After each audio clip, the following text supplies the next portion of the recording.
Good afternoon, everybody. This is Mrs. Morales, and it is time for chapter 24 here of Out of My Mind.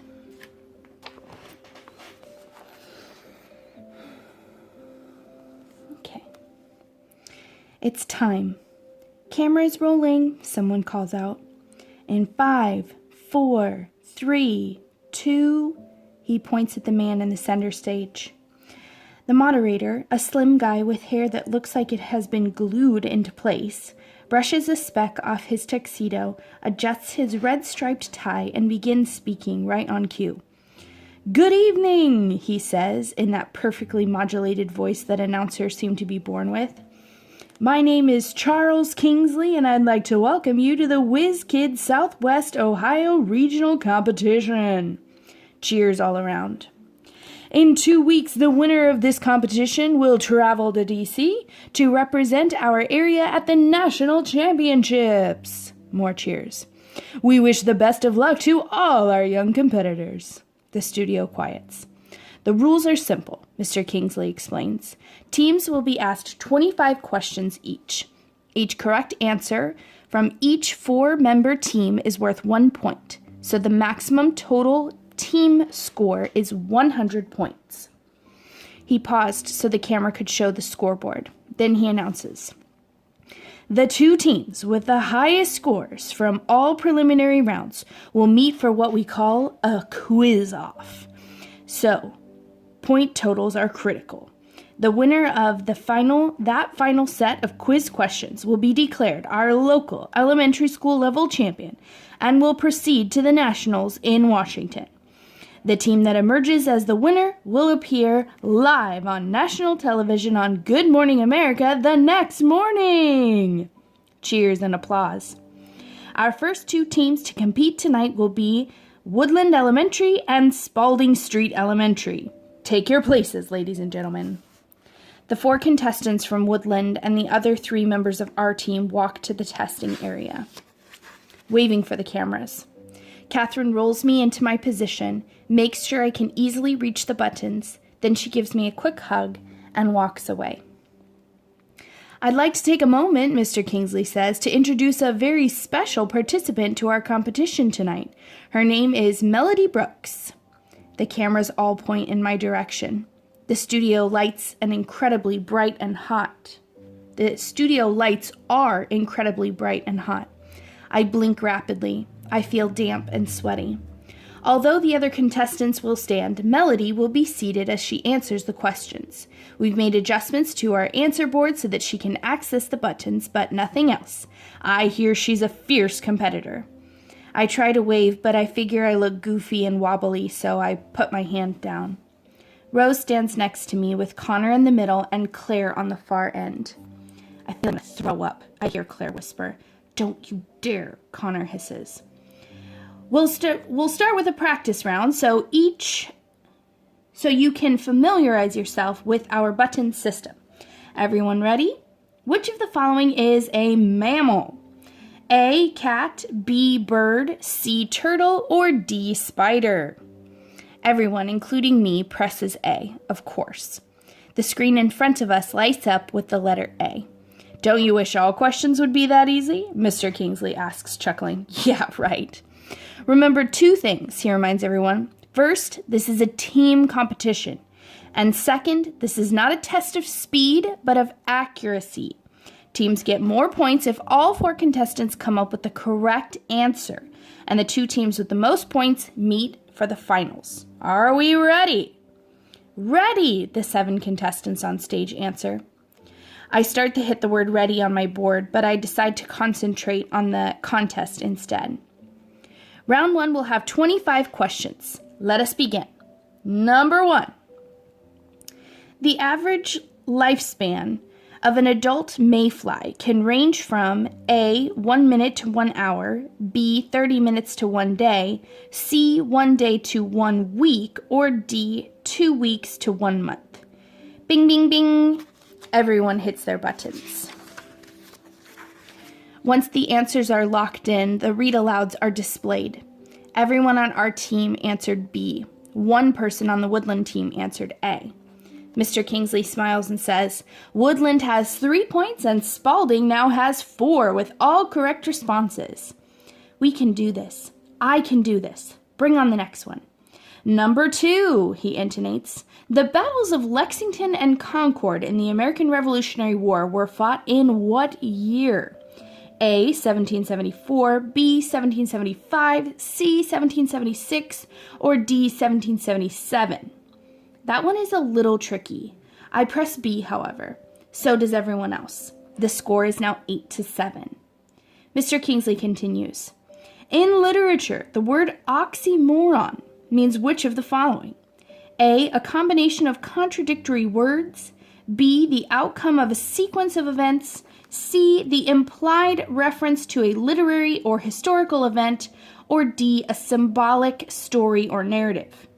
I am fairly sure the answer is A, but that word could mean big-headed cripple kid who thinks she can win on a national quiz competition. When the answer is shown on the screen, Connor got it wrong, and so did 2 members of the Woodland team. So the score is now set at Woodland 9, Spalding 11. We're still up, but we have 22 more questions to go. The next question, Mr. Kingsley says, deals with math. Oh crap, I'm dead meat. There are 2,357 paintings in an art museum. The museum has 124 rooms, which is a reasonable estimate for the number of paintings in each room. A 10, B 20, C 60, or D 200? Yep, dead rotten meat. Let's see, I've got to visualize a museum and the rooms and the lovely paintings. How many in a room? Not sure. Divide what into what? Not sure. I'm going to say 60. When the answer flashes as B, I feel like an idiot. But Rose got it wrong too, and so did 2 of the kids on the Woodland team. The score stands at 13-11. By the time we get to the 25th question, I'm sweaty and thirsty, but I'm pumped. The lead bounced back and forth between the 2 teams a couple of times. Sometimes they were in front of us, sometimes we forged ahead with points. I got most of the language arts questions right, but the math questions stumped me. Connor can't spell, so he missed several of those questions. Rose is weak in history, and Claire has trouble with science. The Woodland team was about the same. Some kids good in some areas, others good in others. We now come to the final question for our first 2 teams, Mr. Kingsley announces. He clears his throat and begins. A weather event that measures 6.5 on the Richter scale would be A or an A, tornado, B, hurricane, C, earthquake, or D, tsunami. Bing, bing, bing, bing. I punch C and relax. I did not have a tornado spasm. Connor, Rose, and Claire all got the final question correct as well. 2 people on the Woodland team answered hurricane instead.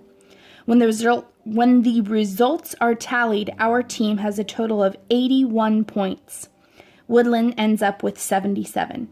Congratulations, Spalding, Mr. Kingsley says with a polished smile. The 2 highest scoring teams will meet for the final round later tonight. Good luck, and we hope to see you again. Victory for round 1. As the show breaks for a commercial, we are all escorted to a special waiting room in the back. The students from Woodland looked really disappointed. That's it for them for the whole competition. All they can do now is watch as the second 2 teams head to the stage for their session under the lights. Mom, Dad, Penny, Mrs. V, and Catherine are all waiting for me in the back room, hugging me and kissing me like I've won the lottery or something. Catherine does a little happy dance. Dad tells me he filmed the whole thing on his camcorder. You rocked, Melody, Mrs. V shouts. I am so proud of you, sweetie, my mom says. Can I have a Coke? I type as quickly as I can. I feel breathless. Everybody laughs as Catherine rushes to find me a paper cup for the sodas that are sitting on ice in the waiting room for the contestants. Mom pours dribbles of the ice-cold Coke into my mouth, 1 sip at a time, making sure I don't spill on my shirt. I am so thirsty. I don't even care that people from the other team are staring at me. Mr. Deming after talking to Rose and Connor and Claire, bounds over to us beaming. This is such a thrill, Melody. You were amazing out there. I'm so proud of our team and extremely proud of you. Thanks, I tap. What's next? We wait for the next teams to compete, then we'll meet and beat the other high scorers and pack our bags for Washington. Don't pack yet, I type with a grin on my face. I've been packed for 10 years, he tells me. I've just been waiting for the right team. This is our year. I just know it. He wanders off to talk to other parents. I never thought about what teachers dream about. I had no idea what a big deal this was for him. Rose comes over and squats down next to Penny. I like your hat, she tells Penny, who is holding Doodle closely and wearing a blue polka-dotted hat with a red feather. Wozie, Penny says gleefully. How's my favorite baby girl? Rose says in her whispery voice. Wozie, Penny repeats. You did really good, Melody, Rose says to me. You too, I type. You think we have a chance for the finals? Yep. And Washington? Yep. And being on Good Morning America? Oh, yeah. Claire stays on the other side of the room with her parents. But Connor ambles over and stands next to Rose. You're okay, Melody, he says. You beat me on a couple of those. You rock in math, I tell him. I know, he replies with a grin, but I still can't spell. I hope they don't have any spelling questions on the finals. I gotta go to the bathroom, Rose says suddenly. I am so nervous about the finals. She hurries out. I know what she means. Butterflies, moths, giant bumblebees flutter inside me. When we were on camera, it felt like it took 1,000,000 years to complete our round. But it was just a few minutes. But in just a few minutes, the second set of contestants come back to the waiting room. The school with the little crowns won round 2 with 79 points. Then, within another half hour, Edison Elementary clinches the third round with a score of 80. Finally, a school called Perry Valley wins the fourth round with 82 points, just 1 point more than us. I watched them, Mrs. V tells me. When they troop back into the room excited and victorious, they're really good. Should we worry, I ask? Of course not. Our team is the best because they have a secret weapon. You. Suddenly, there is a rush of activity in the room as stagehands come in and get us ready. Perry Valley and Spalding Elementary. We need you back on camera for the finals. You are our 2 top-scoring schools. Congratulations. We hurry back to our places. The lights seem brighter this time. Mr. Kingsley returns to his position, gets his microphone adjusted by the stage crews and shouts, Welcome back, ladies and gentlemen, to the final round of our regional Whiz Kids competition. The winners of this round will represent us all in Washington, D.C. in just 2 weeks. All members of the winning team, along with their chaperones, will receive an all-expenses-paid trip to our nation's capital, 3 nights in a hotel and a tour of the city. Trophy, trophy, someone yells. Oh, the famous Whiz Kids Champion Award. The winning team in Washington gets to take home that huge golden trophy they receive, a guest appearance on Good Morning America, and their school will receive a check for $2,000 to be used for academic endeavors. Lots of whoops at that. Let us begin, teams. Are you ready? Ready, they all reply. I am ready too. And that is it for Chapter 24. We'll see you tomorrow for Chapter 25. Take care.